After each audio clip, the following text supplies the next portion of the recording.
Commentaire du livre de la Rahmaniya, 6e partie, chapitre 3, le fonctionnaire de la nappe, vers 1199 à 1201. Le troisième est le fonctionnaire de la nappe. Il doit éviter le gaspillage, être habile, intelligent, ne pas crier, diligent, ascète, doué d'esprit et de pénétration.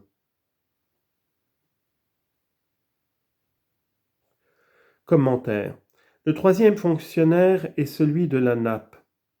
Dans le misbah, le mot simat, comme kitab, signifie côté. D'après le Kamous, le mot simat appliqué à des hommes signifie rangée d'hommes. Dans une vallée, ce mot désigne ce qui se trouve entre le haut et le bas. Pour la nourriture, ce mot signifie ce qu'on met ou ce qu'on étend sur la table. Ce mot s'applique aussi dans le sens d'échauder à l'eau bouillante. On dit « j'ai échaudé un chevreau et j'ai enlevé ses poils avec de l'eau bouillante et le chevreau est échaudé ». Dans le cas présent, ce mot indique la nourriture que l'on met sur la table ainsi que les condiments et ce qu'on ajoute au pain. Les mots « éviter le gaspillage » veulent dire qu'il faut éviter le gaspillage et ne pas dépasser les limites. Les règles qui concernent le fonctionnaire de la nappe sont nombreuses. L'auteur signale les plus importantes. L'une des règles est qu'il doit être habile, intelligent comme le fonctionnaire de l'eau, ainsi qu'il a été dit. On exige ces qualités parce que ce fonctionnaire doit désigner leur place aux pauvres au moment du repas et les ranger en ordre parfait. Il doit régler toutes choses par ordre du commencement et à la fin du repas.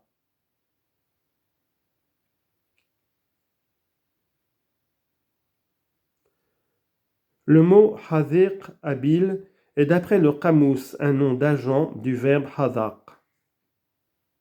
On dit « l'enfant a été habile pour apprendre le Coran ou pour faire telle action ». Le terme « habileté » indique l'habileté de quelqu'un dans la science ou autre chose. Une autre règle exige qu'il ne crie pas beaucoup comme le dit l'auteur.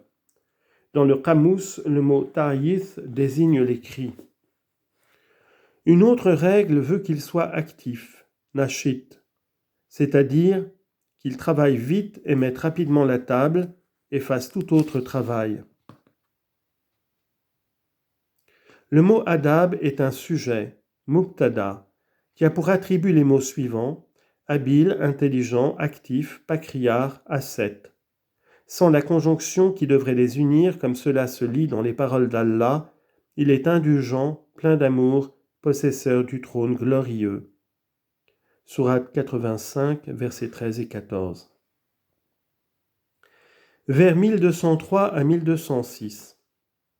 Il est permis de prendre comme aide le fonctionnaire de l'eau, ô vous qui écoutez, pour servir les plats. Ici, il lit la sourate Samadiyya.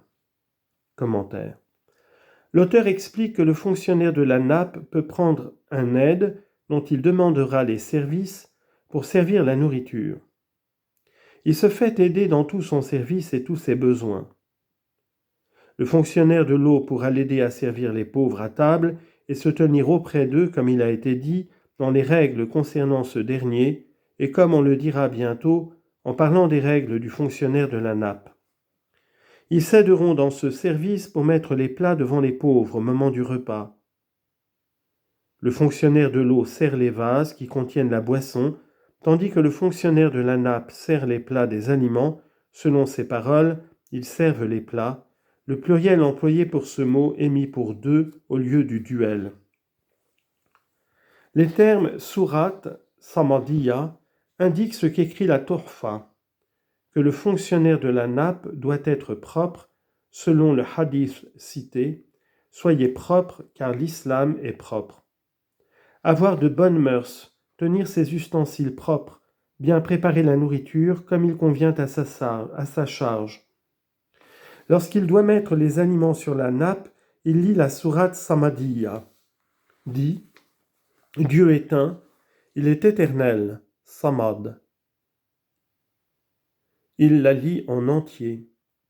Sa lecture chasse le démon et obtient la bénédiction sur la nourriture.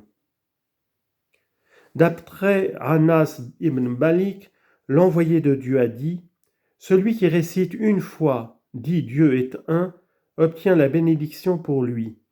Celui qui la récite 2 fois obtient la bénédiction pour lui et sa famille. Celui qui la récite 3 fois obtient la bénédiction divine pour lui, pour sa famille et pour tous ceux qui sont avec lui. Vers 1207 à 1210.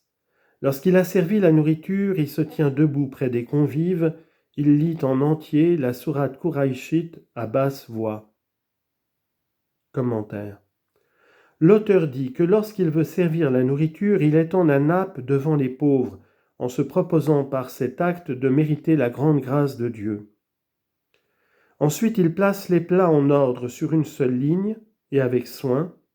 Il ne doit préférer personne en rien, mais que tous les assistants soient égaux pour lui, sans préférer ni l'homme célèbre ni l'inconnu, ni le noble ni l'homme vulgaire. Lorsqu'il a fini de servir la nourriture, il se tient debout près de la tête des convives. Il leur dit: mangez ce qui vous est servi au nom de Dieu. Puis il se tient debout près d'eux et récite en secret une seule fois la sourate les Quraïshit, sourate 106, dans l'intention d'éloigner tout mal de ceux qui mangent. D'après Al-Tamimi, celui qui récite cette sourate au moment du repas obtient de Dieu qu'il lui fasse profiter de la nourriture, qu'il éloigne de lui tout mal qui pourrait provenir de cette nourriture.